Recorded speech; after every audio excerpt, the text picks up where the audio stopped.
အားလုံးပဲမင်္ဂလာပါခင်ဗျာမြန်မာ Expedia ကနေကြိုဆိုပါရစေဒုတိယကမ္ဘာစစ်တွင်မဟာမိတ်တပ်သားတွေကြားမှာတိုင်းကားဆိုတဲ့စကလုံးတစ်လုံးကြားလက်ယုံနဲ့တင်ကြောင်ရောက်တူလွတ်မှုတွေကူးဆက်သွားစေခဲ့တဲ့ဒါနာအီလာတာချက်ကကြားကြီးတစ်ကောင်ရှိခဲ့ပူပါတယ်ဟုတ်ပါတယ်သူကတော့ဒုတိယကမ္ဘာစစ်သမိုင်းမှာအကျော်ကြားဆုံးဖြစ်တဲ့ဂျာမနီရဲ့တိုင်းကားတစ်ကားကြီးပဲဖြစ်ပါတယ်စိတ်မြင့်ပြည်ရဲ့အိမ်မဲဆိုကြီးတို့တင်စားကြပေမဲ့တကယ်တမ်းရောတိုင်းကားတစ်ကားကြီးဟာလုံးဝအနိုင်မယူနိုင်တဲ့တစ်ကားတစ်စီးအမှန်တကယ်ဖြစ်ခဲ့ရလားဆိုတာကိုအတူတူကြည့်လိုက်ကြအောင်ဗျာတကယ်တော့တိုင်းကားတစ်ကားရဲ့မွေးဖွားခြင်းဇာတ်လမ်းဟာဂျာမနီတပ်တွေရဲ့အထိနာခဲ့တဲ့အတွေ့အကြုံကနေစတင်ခဲ့တာပါ1941ခုနှစ်မှာဂျာမနီဟာဆိုဗီယက်ယူနီယံကို Operation Barbarossa နဲ့စတင်ကျူးကျော်တဲ့အခါမှာနှိုးလိမ့်မထားတဲ့ဆိုဗီယက်ယူနီယံရဲ့နာမည်ကျော် T-34 နဲ့ KV-1 တစ်ကားတွေနဲ့ထိတိုက်တိုးခဲ့ပါတယ်အဲ့ဒီဆိုဗီယက်တစ်ကားတွေရဲ့ထူထဲတဲ့တပ်ချက်ကအာမာကြောင့်ဂျမန်တစ်ကားအများစုဟာအကြီးအကျယ်ခဲတွေ့ပြီးကြီးစံတွေဆင်ထွက်ကုန်ကြပါတယ်ဒီချင်းတွေကိုကြော်လွှားဖို့အတွက်ဂျာမနီစစ်တပ်ကပုံမှန်အားကောင်းတဲ့ heavy တစ်ကားတစ်စီးအများကြီးထင်ဖို့အမိန့်ပေးခဲ့ပါတယ်အဲ့ဒီမှာနာမည်ကြီးကိုပင်တစ်ခုဖြစ်တဲ့ Hansen နဲ့ Porsche တို့က product ပုံစံငယ်တွေအပြိုင်တင်ခဲ့ကြပြီးနောက်ဆုံးမှာတော့ပုံမှန်ခိုင်မာတဲ့ Hansen ရဲ့ design ကိုရွေးချယ်ပြီးထုတ်လုပ်ခဲ့ကြပါတယ်ဒီလိုနဲ့စိတ်မြင်ဖို့ရလာတဲ့တိုင်းကားတစ်ကားကြီးရဲ့တရားဝင်အမည်ကတော့ Volkswagen for Tiger AUSF.E ဖြစ်ပြီးကျွန်တော်တို့ကအလွယ်ပဲ Tiger 1လို့ခေါ်ကြပါတယ်1940ခုနှစ်မှာစတင်အသုံးပြုခဲ့တဲ့ဒီ heavy tank ကြီးဟာစစ်သား9ယောက်နဲ့မောင်းနေရပြီးအလေးချေကတော့ထိုခေတ်ကာလတစ်ကားတွေတဲ့အစမတန်ကြီးမားတဲ့59တန်ဝန်းကျင်တည်ရှိပါတယ်။စစ်မြေမှာတော့သူဟာအရက်စားကြီးမားရုပ်တင်မကပဲညာသူတွေအတွက်တင်မတမန်လက်နဲ့ကြီးဖြစ်လာခဲ့ပါတယ်။တိုင်းကောင်ဝမ်းရဲ့အဓိကအစားထက်ဆိုအချက်ကတော့သူ့မှာတန်းဆင်ထားတဲ့ 88mm ရှိတဲ့ပင်မအမြောက်ကြီးပဲဖြစ်ပါတယ်။အဲ့ဒီ 88mm အမြောက်ကြီးဟာထိုခေတ်ကာလအတွက်အကောင်းဆုံးတစ်ကားအမြောက်တွေထက်ကတစ်ခုလို့သတ်မှတ်ခံရပြီးအလွန်ဝေးလာတဲ့အကွာအဝေးကညာသူတစ်ကားတွေကိုအတိအကျချိန်မိုးနေစွမ်းရှိပါတယ်။သူ့ရဲ့ခံစစ်ပိုင်းကလည်းရှေးမျက်နှာစာတာချက်ကာဟာ100mm လေးလက်မကတိထူထဲတာကြောင့်ညာသူတီဆန်တွေဟာသူ့ကိုလွယ်လွယ်နဲ့မဖောက်နိုင်ကြပါဘူး။အထူးသဖြင့်ကွင်းပင်ကြီးတွေထဲမှာဆိုရင်ညာသူက10 km ကျော်အကွာကနေသူ့ကိုပြေးလို့မထိနိုင်တဲ့အချိန်မှာတိုင်းကားကတော့ညာသူတစ်ကားတွေကိုအဝေးကြီးကနေစနိုက်ပါပစ်တော်တစည်းအလိုတကူဖြိုခွဲပြနိုင်တဲ့အားသာချက်ကြီးရှိခဲ့ပါတယ်။တိုင်းကားတစ်ကားတွေဟာမြောက်အာဖရိကသက်ကတရားတွေကနေစပြီးတမန်ဝင်တစ်ကားတိုက်ပွဲကြီးဖြစ်တဲ့ Battle of Kursk နဲ့ဥရောပမြေပြင်နော်မန်ဒီအထိစစ်မျက်နှာစုံမှာပါဝင်ခဲ့ကြပါတယ်။ Battle of Kursk ဟာကမ္ဘာသမိုင်းမှာနှစ်ဖက်စလုံးကတစ်ကားအစီးပေါင်း8000ကျော်ထိထိုးသုံးခဲ့ကြတဲ့အကြီးမားဆုံးတစ်ကားတိုက်ပွဲကြီးဖြစ်ပါတယ်။ဒီတိုက်ပွဲမှာဂျာမနီဟာတိုင်းကားတစ်ကားပေါင်း146စီးကိုလည်းအဓိကလက်နက်ဆိုင်အပြင်ရှီတားတင်သုံးခဲ့ကြပါတယ်။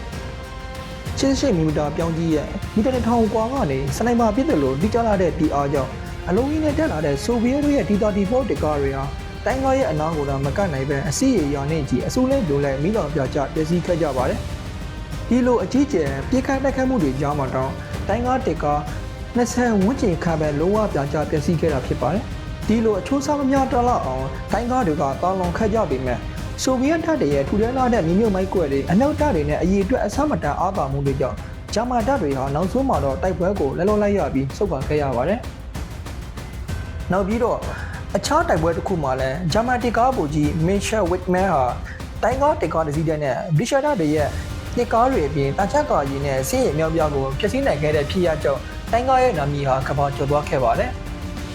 တမိုင်းစာအုပ်တချို့မှာမဟာမိတ်စစ်သားတွေကြားတိုင်းကားကိုမြင်ရင်ကြောက်ရွံ့တုန်လှုပ်ကြတဲ့ဖြစ်ရပ်ကိုတိုင်းကားဖရီယောလို့သုံးလို့ခဲ့ကြပေမဲ့ဒါမဟာမိတ်တပ်တွေရဲ့တရားဝင်စစ်ရေးခေါ်တခုတော့မဟုတ်ခဲ့ပါဘူး။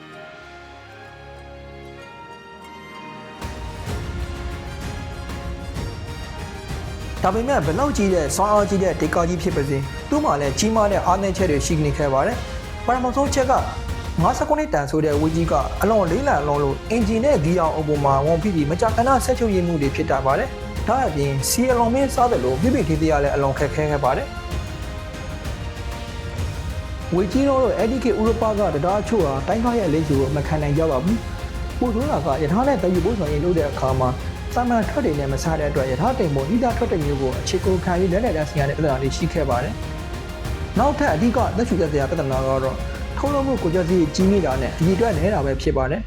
1942ကနေ1944အတွင်းမှာတိုင်းကားတစ်ကားကိုစုစုပေါင်း1349စီးပဲထုတ်လုပ်နိုင်ခဲ့ကြပါတယ်။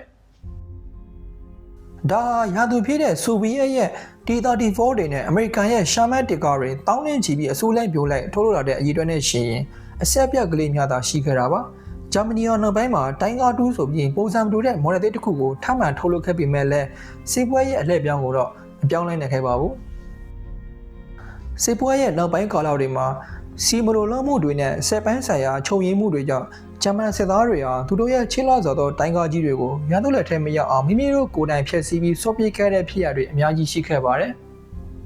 အတူချုပ်ပြောရရင်တိုင်းကားတေကားဟာဤပညာပိုင်းနဲ့အဝေးပြေးစွမ်းဆောင်ရည်မှာအလွန်ထူးချွန်ခဲ့ပေမဲ့ယုံကြည်စိတ်ချရမှုကိုကြောက်စိတ်နဲ့ထုံးလုံးမှုတို့တွေမှာရှုံးနေခဲ့ပါတယ်ဒါပေမဲ့လည်းသူဟာကမ္ဘာစစ်သမိုင်းမှာယနေ့တိုင်လူပြောများဆုံးနဲ့အထင်ရှားဆုံးဒဏ္ဍာရီတာတိတ်ကာကြီးအဖြစ်ကြာရည်နေဆဲဖြစ်ပါတယ်ဗျာ